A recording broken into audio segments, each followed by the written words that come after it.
நான் இன்னும் பார்க்கல. நான் ஃபுல் டீட்டெயில்ஸ் நான் பார்த்ததுக்கப்புறம் இப்போ தான் சென்னையிலேருந்து நேராக வரேன். நான் பார்த்ததுக்கப்புறம் அதை சார்ந்து நான் கருத்து சொல்லுவேன். இல்லை, கூட்டம் வந்திருக்குன்னு சொன்னாங்க. அதான் சொல்கிறேன், நான் முழுமையாக அதை பார்த்து விட்டு அதுக்கு பிறகு நான் என்னுடைய கருத்துக்களை நான்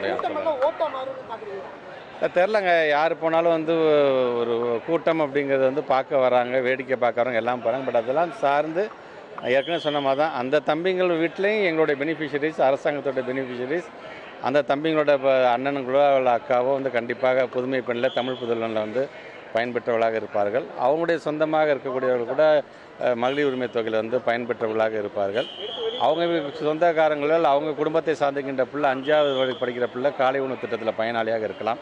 ஸோ அப்படி எல்லாம் எங்களை பொறுத்த வரைக்கும் அனைவரையும் அரவணைக்கக்கூடிய ஒரு திராவிட மாடல் அரசு. அதனால தான் எல்லோருக்கும் எல்லாம் என்பதை தமிழ்நாட்டு முதலமைச்சர் எந்த ஒரு பாரபட்சமும் இல்லாமல் அனைவரும் பயன்பெற வேண்டும் என்ற விதத்தில் நாங்கள் எங்கள் வேலையை நாங்கள் செஞ்சுட்ருக்கோம்.